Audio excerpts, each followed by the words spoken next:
Yan, maganda nga po mga farmers. Nandito tayo sa bukid. Titingnan natin yung tanim ng palay. Oh, nag-ano na siya oh. Kaninong palay ito?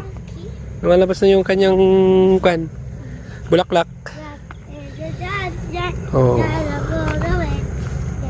Ang ganda ng palay nila dito. Kaninong palay ito? Dito tayo sa baba. Yo. Pasyalan natin. So nakauwi na tayo. O, itong bukid ni Papa dito sa sa bukid. Ito po ay direct seeding. Ang ganda po. Hindi ko alam anong variety itong palay po na ito.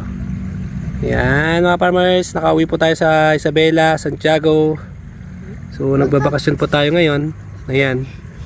Pinapakita ko nung direct seeding niya. Kasi sabi niya direct seeding ito. Now, ngayon lang po sila nag-direct seeding po dito.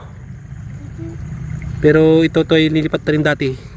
So ito yung binablog ko dati. Ayan, makita nyo. Ang ganda no? Wala masyadong damo.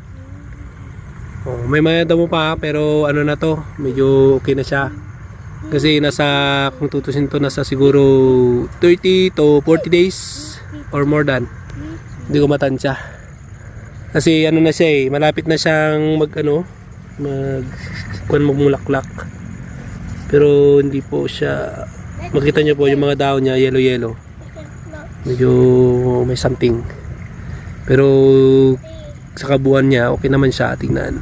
Yan, naninilaw-nilaw lang. Hindi ko alam anong variety po ito.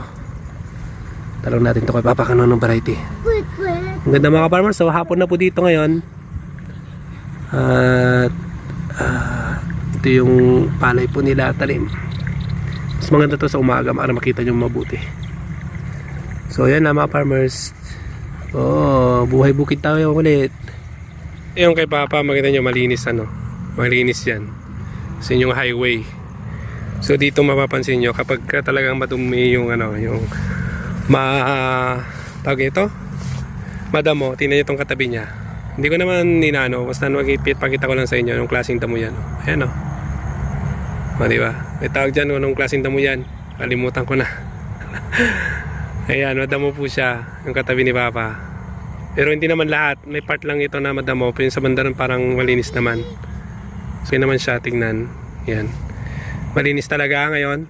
Kasi yung nakaraan daw, napabayaan daw ito. Itong binubukid ni Papa na to. Pero ngayon okay naman siya tingnan. Malapit na siyang magkaroon ng bulaklak. Pero medyo pa siguro ito, isang buwan pa siguro or higit. Yan, ang ganda po mga farmers. Pag malinis ang palayan, okay siya. So yan, dinaanan namin sa mga dinaanan ko sa Nueva Ecija, mga tanim po nila doon. Nakikita ko lang sa daan. Ang gagandang tingnan, mga lipat tanim. So dito po sa Isabela, sabay-sabay po dito yung pagtatanim po ng palay. Yan. Pero doon po kasi sa Nueva Ecija may nag-aani, mayroong nagtatanim pa, mayroong pang palabas pa lang yung mga bulaklak, makikita mo talaga doon yung iba-ibang klase po ng palay, no? Saka hybrid po yung tinatanim nila doon, nakita ko may mga pangalan siya like LP2096, mga ganun.